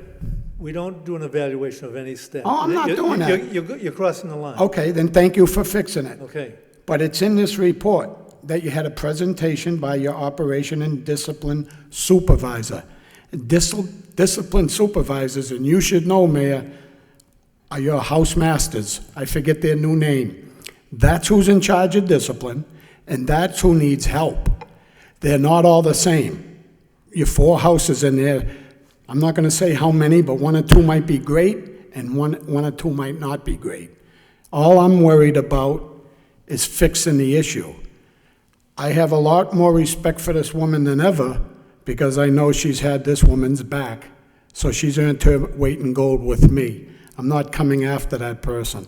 I'm just saying Nobody's the job. coming after. That's okay, Mayor. Mr. Hoey, nobody's going after anybody. I'm not. All But right. that's an issue that we have to look at. Fine. When you tell someone they're in charge of operations and discipline, and we're paying them more than $100,000 a year, it has to be fixed. But you're That's talking all. about having a meeting. We'll have a meeting, and it'll be Well, that's- constructed in the proper way. But I wanted her to know that she's done a great job. Fine, I'm fine. not here knocking her. Yeah. Thank you. Yes, Sarah? Okay, so this incident produced an uproar of heated discussion between many of my peers. The mentality of the firsthand witnesses of the incident were quick to shut down the standpoints of people who weren't there and who were just watching the very scary videos. Due to this, there were several different points of views on how this all went down. Many students wanted to speak up on their standpoint, and I heard of means of a protest occurring the following Monday, and I believe the meeting on Sunday was quite productive considering the fact that this protest hadn't followed through. And overall, I am grateful that our head of school and superintendent quickly handled the situation and allowed students to have the voice to voice their questions and concerns in ongoing meetings and discussions. And what you guys were going on and on about, I love my school and I love the people in it, and I admire our administration for caring for our safety, and I just hope something like this never happens again. Thank you. Sarah. Thank you, Sarah. Mr. Lee? Thank you, Mayor.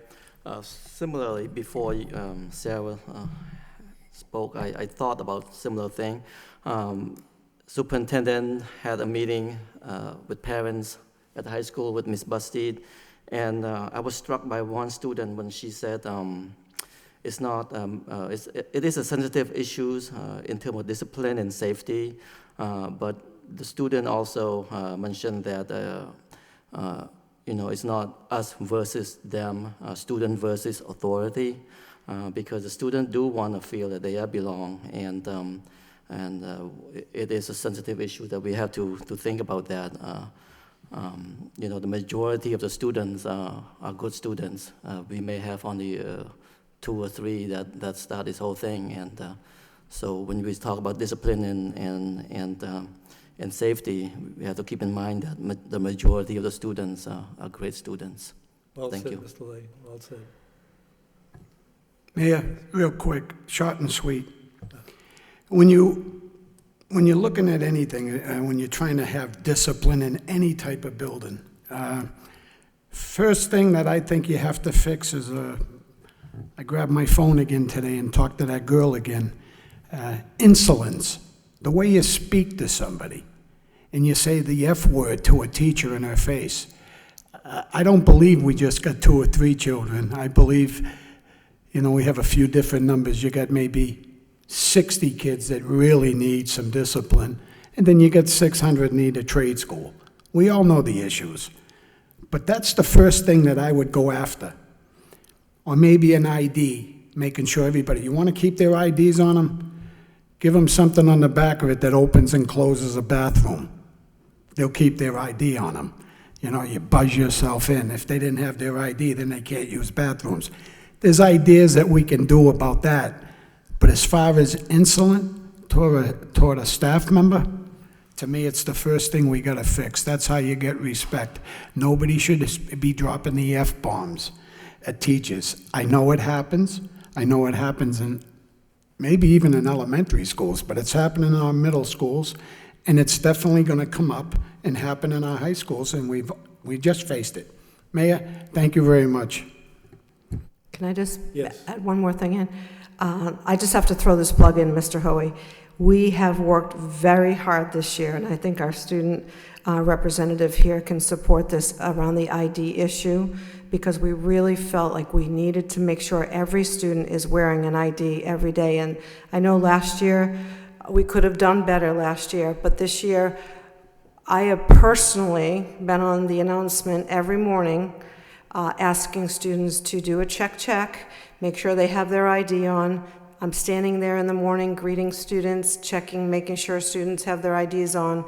And I know you're all about safety, but that's a good thing. I would say that we have greatly improved the fact that students are all, I won't say 100%, but we have done a tremendous job, and the students have done a tremendous job making sure they come into school every day with their IDs on, and that's a big safety issue. So I wanted to end with something very positive. Thank you. Mr. Dakota? Thank you. Very briefly, thank you on that.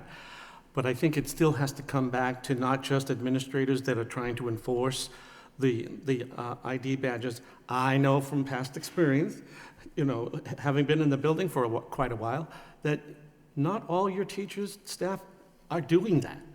They're not all observing the rule of IDs. We're doing a lot better on that. It's not just the students, it's the teachers. Because I ask all the the teachers to make sure they have their IDs onto role model, because that wasn't really happening. So I asked all the teachers to do a check, make sure they have them on, and to look at every student in their classroom before we start the school day to make sure they have them on. So we are working hard on that. I think we're doing well with that. Okay. Okay. Thank you. I want to thank Sarah for her comments, because Sarah, you are a representative of Lowell High School students. I know that. Thank you. Next is the food service audit update. Madam Superintendent. Yes, this was at the request of School Committeeman Nutter, asking for a brief history, the reports, and the recap of the food service review process. And if you have any particular questions, we can answer those for you. Any questions from anyone? Ms. Martin? Could we get an update, just for people who are watching who may not have this in front of them? Sure. The packet that I provided is a chronological history of what has happened with the food service audit or reviews. Instead of going through the entire packet, I'll summarize and say that there are two key issues. One is the administrative review, and there was an issue with the CEP numbers and whether or not they were, whether we were able to validate them. Our numbers dropped from 97.7% to 88% after efforts on the staff's part to rectify the discrepancies with the state. We're back up to 95%.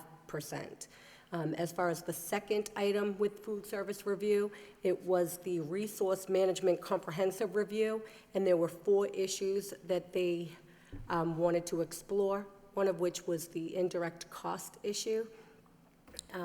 We have rectified that with the Department of Ed. We've summarized all of the overcharges, and we are working with them now on how to pay back the $2.1 million in overcharged indirect cost. On Friday, I spoke to Peter McLaughlin at the Department of Ed, and I followed up with a memo stating everything we had discussed, which was to possibly pay back by reducing the food service offsets in the future rather than directly paying from the general fund. And again, I sent that memo, and I'm waiting for him to formalize his response. Okay, thank you. All right, thank you. Next is response to Ms. Martin's motion regarding school libraries. Madam Superintendent. Yes, thank you. This is a response to Ms. Martin's request for us to communicate clearly to all school site administrators that building libraries are not to be dismantled or have their collections disrupted during the upcoming school year. In addition, asking that the administrator present a plan for how we will maintain the school site libraries going forward. So I would ask Ms. Desmond if she has any specific updates she'd like to provide, because she did do the work on this. So the day after the motion was made on the floor, I did send out an email to all principals notifying them of the motion to ensure that nothing, in no way were the libraries being dismantled, or if they were, to make sure that they were returned to their status. And also, along with that, I created a Google form with a link in the email for principals to just list what are some of the things they're doing in their building to maintain the library as is, and how they're thinking about having students access the materials in the library. At our next principal meeting, I will share out all of the responses, and hopefully we can come to some idea sharing around the best way to utilize the libraries for the time being.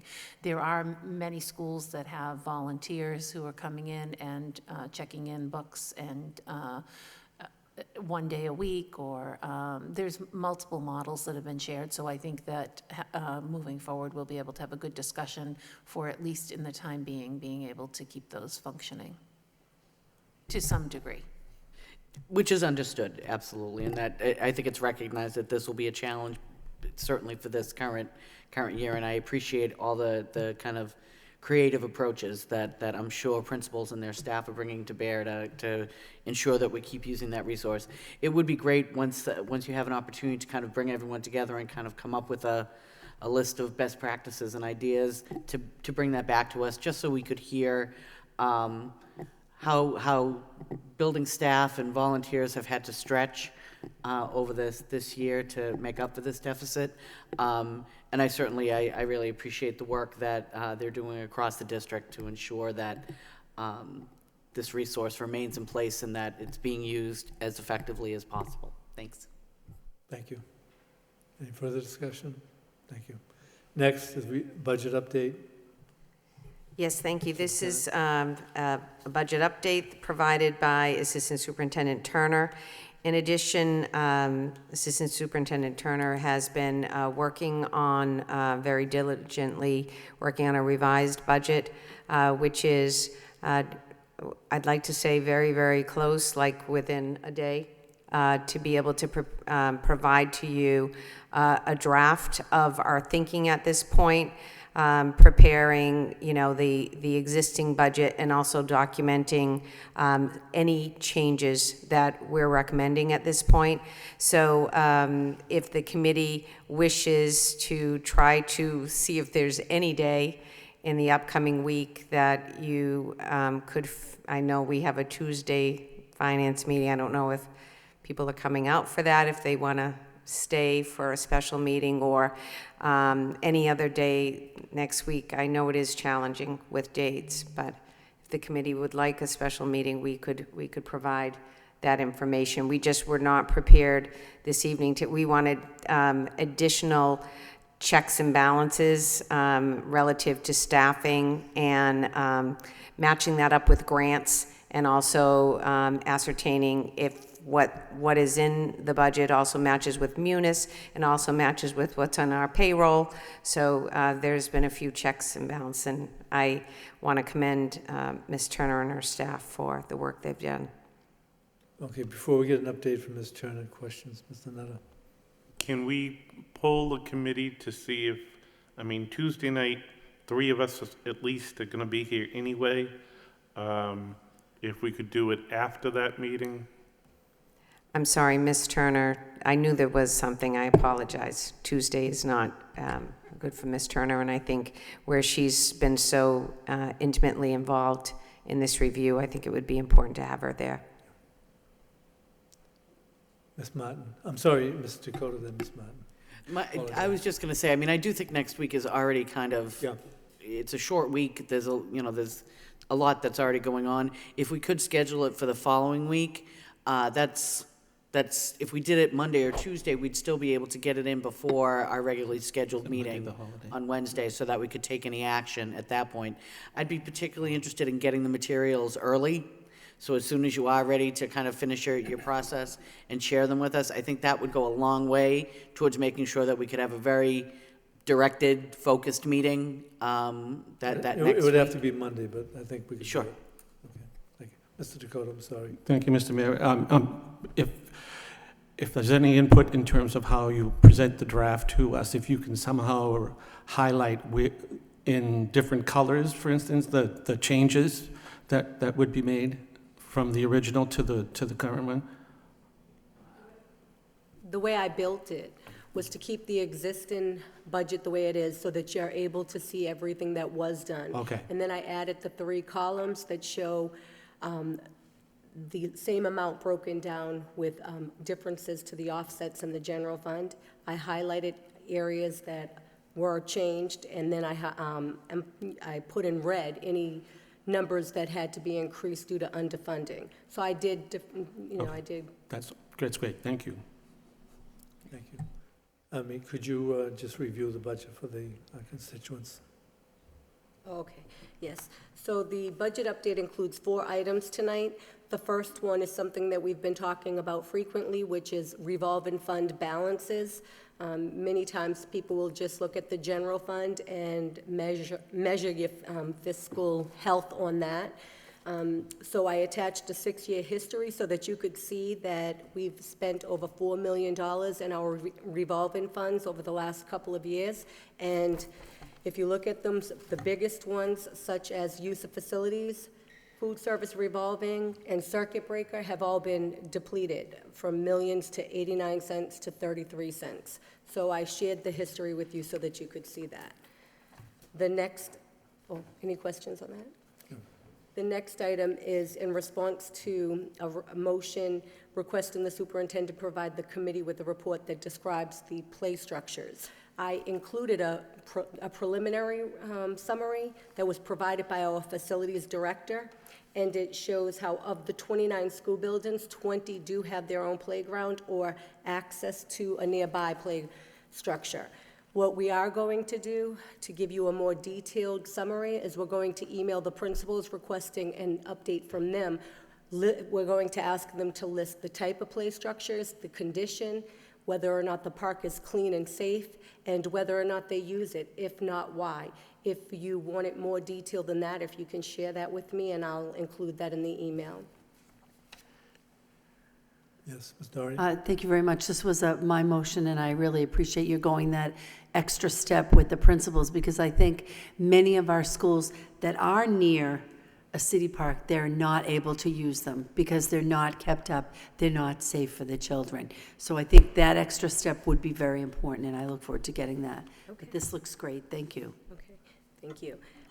The next item is the circuit breaker reimbursement, and as explained in previous meetings, it's based on a formula that takes your total tuition cost less the foundation amount to determine a net claim figure, and then you multiply the reimbursement rate to that net claim figure to estimate what our circuit breaker reimbursement would be. When we did that, we expected $3.7 million. However, the state often does adjustments based upon how much money they have available and other factors. I'm happy to say that this year we did get in excess of $4 million. So instead of the 3.7, we have 4,998,000. Any questions? Okay, the last item on the list is out-of-district tuition cost. I included a summary tool that I'm going to use monthly, and I'm going to share this with the committee each month. When I did the revised budget, because of the concerns of the budget and the state that the budget is in, I don't feel as though it's fair for me to build in cushions when we are already going to have difficult decisions. So what I've done is I've made the tool as accurate as possible. I did the 5% increase for tuition, and I will work with the special ed staff to minus out any aged out students, minus out any students that have left the district or moved into the day school, and add in all of the students that are constantly being placed through DCF and other move-ins. That will give me a net effect each month on where we stand as far as a deficit. So I included that in here so that you could see at this current time where I think where we'll stand, which is it's currently a shortfall of $375,000 with advisories, which means students that are being evaluated. If you add those, it's $823,000 in the whole. This number has been included in the budget so that it's reflected. Ms. Martin? Thank you very much, Mr. Mayor, and thank you, Ms. Turner. I do think that I applaud the move towards really tracking actuals at this point. I don't think we have the luxury of using estimates. We are living so close to the bone that single student changes, as we all know, can fundamentally derail a special ed budget. We've had previously perhaps anyways, I think that it is definitely to our benefit right now that we're really tracking every single dollar that we're spending, and I appreciate that. The increase that we saw from the circuit breaker this year, perhaps we'll take half the burden off that additional 800. Does that? No, it's really? only So that just goes- 98,000. I'm sorry? The increase was only 98,000. So because the budget said 4 million, so the budget for the revenue piece was already in excess of We had what already anticipated the increase. Well, yes. Okay, thank you. Can't win for losing. Thank you. All right, next, response to Mr. Dakota's motion regarding video clips. Yes, thank you, Mr. Mayor. This is in response to Mr. Dakota's motion on June 20th, 2018, asking the superintendent to have the TV studio produce several short 30-second video clips that feature what students and staff of the Lowell Public Schools are doing on a daily basis in school and after school. And we were really excited to show you tonight one of those first video clips. It's on here.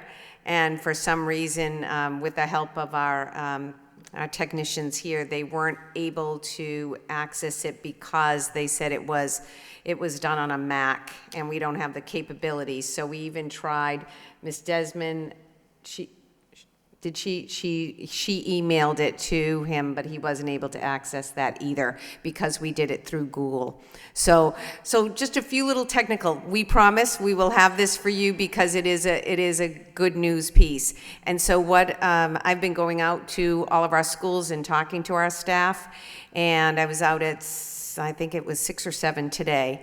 And in talking with them, I was telling them that they are the good news. Our children are amazing, and the work that they do every day is amazing with our students. So we need to share that good news with all of you on a regular basis, and we'll have, so this video, I'll save it for next time, and I'll tell you what it was about. But we will be having those, so what their plan is as soon as, if they've got even pictures of students engaged in amazing work, they're going to forward those once they've got their cleared photo releases for all their children. They'll submit them to their principal. That'll be verified. It'll be shared with my office, and Ms. Desmond's instructional technology staff has been gracious to help us produce the first one. It's a little longer than 30 seconds because we couldn't say no to people, but we will try to keep them short and share them at the start of meetings so that we can focus on why we're here every week. Mr. Dakota? Thank you, Mr. Mayor. I only stayed here for the night to see this video. Now I can't say. I'm kidding. I'm kidding. But the 30 seconds can be 30 seconds to a minute on each of the schools' websites to show what each of their kids are doing can be kept at that. But I think overall, I think the thing should be could be a half an hour, could be an hour. I find my book because I agree. There is just so much wonderful work being done. People have got to find out about this stuff. Honestly, it's probably the best kept secret. Thank you. Yep, thank you. Any other discussion? Thank you. Thank you for the report. Now, report on motions, Madam Superintendent. Yes, this is just the regular report of motions. If there are any items that you have question on or need clarification, we can answer those. We did note this morning, though, that there was an omission. We're not sure how it happened, but the blizzard bags, because we were having a conversation this morning in our meeting about, where we are with the blizzard bags, Ms. Desmond said, as we were going through the motions, the blizzard bags are gone off of here. So they're back. They're just not in your packet. And we will be bringing those forward. Is it the first week of November, we'll be bringing that report. Ms. Desmond's been working diligently with the unions and with our staff on getting those together for you. It's not going to snow this year. That's right. That's another. I just want to touch on a couple things. One of the requests we had was for a joint meeting with the Finance Subcommittee. We had one last week. I thought that was a very productive meeting. We heard the city side. We heard the school side. Councilor Elliott has scheduled another one of those for the 16th.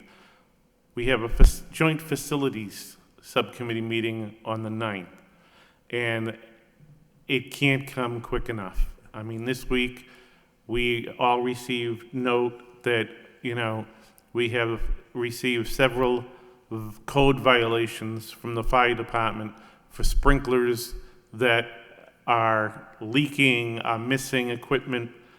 It's embarrassing. Okay? The Riley School had a PTA meeting last night. They talked about a drill that they do, an intruder drill. One of the questions that was asked was, can the people lock in place? Can they lock the doors? They can't. Not everyone has a working lock. Right. We have reached the point where we can no longer, I know it is a city issue, but as a school committee, we cannot afford to hear we don't have the money anymore.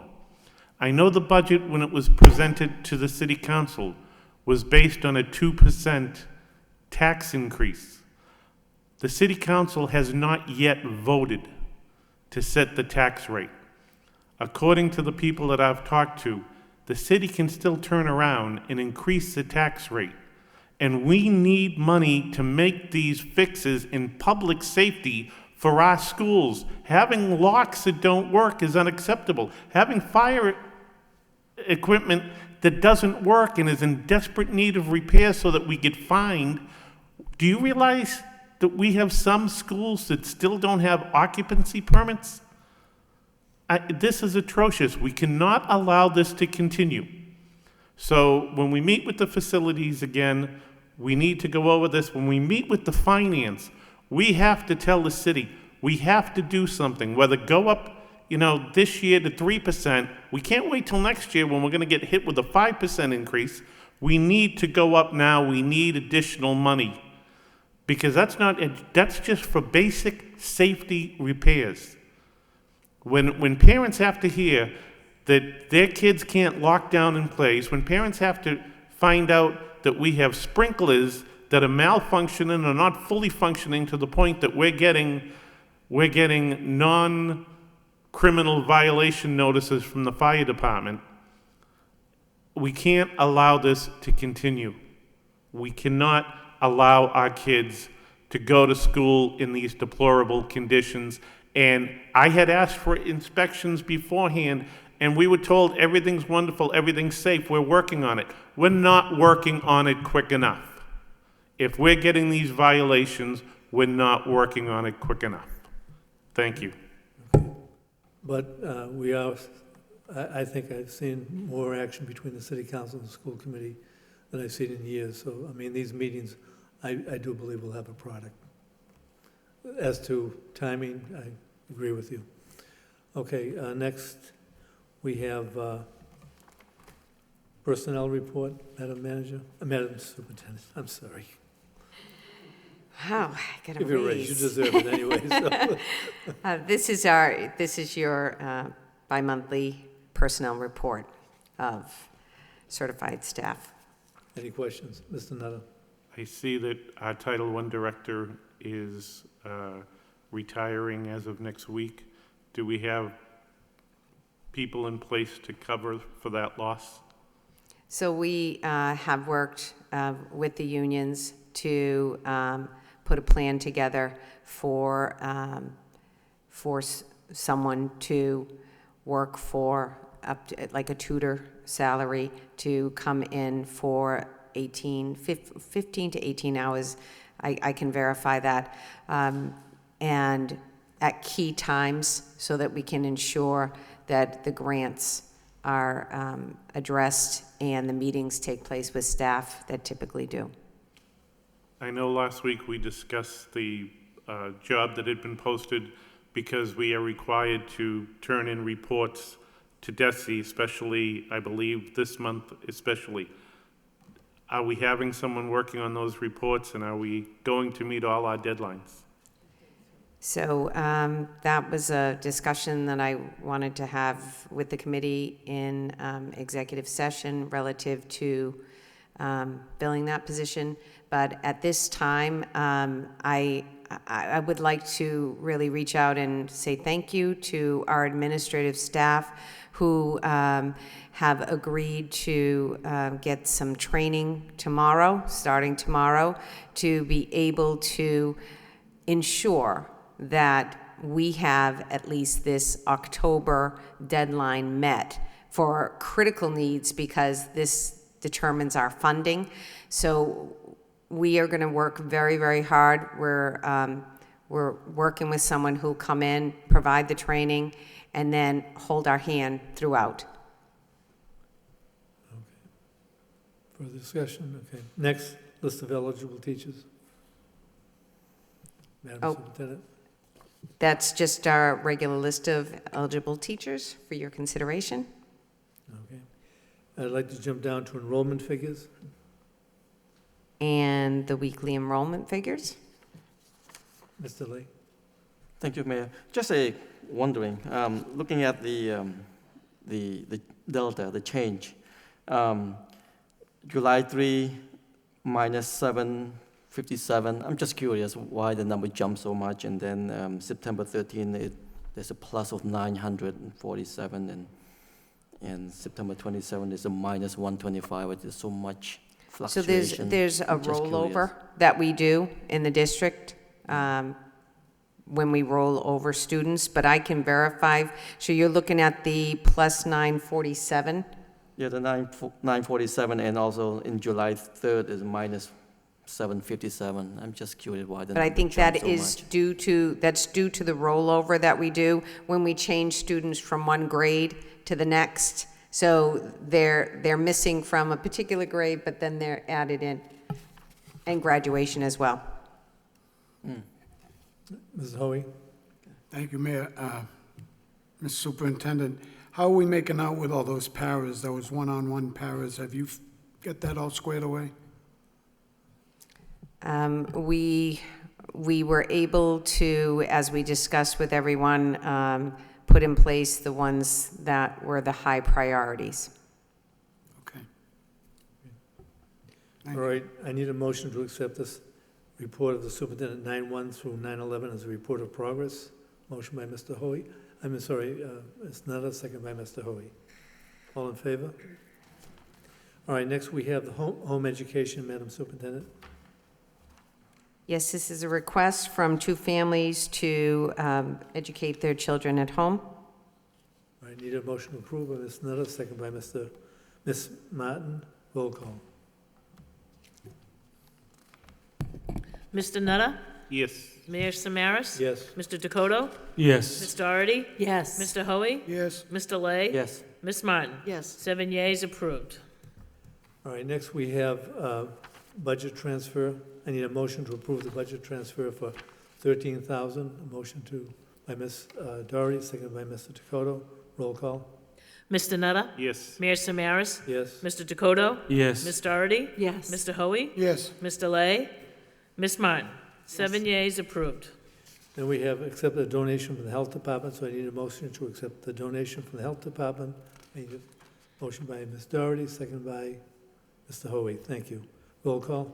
Mr. Nutter? Yes. Mayor Samaras? Yes. Mr. Dakota? Yes. Ms. Doherty? Yes. Mr. Hoey? Yes. Mr. Lay? Yes. Ms. Martin? Yes. 7 yeas, approved. All right, the next one, the MIA waiver, we took out of order and passed that.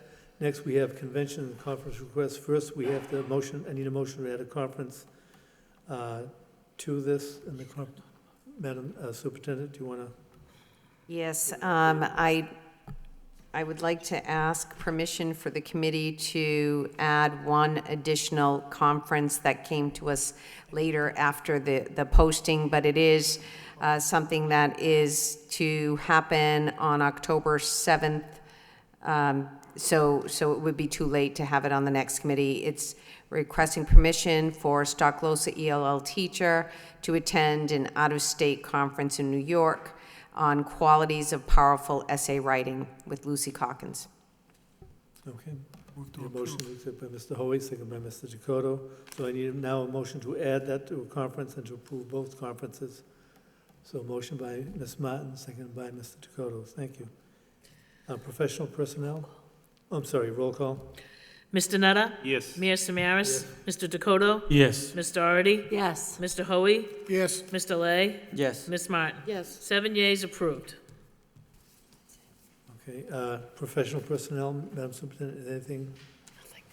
Nothing there? No, there's nothing on that agenda All item.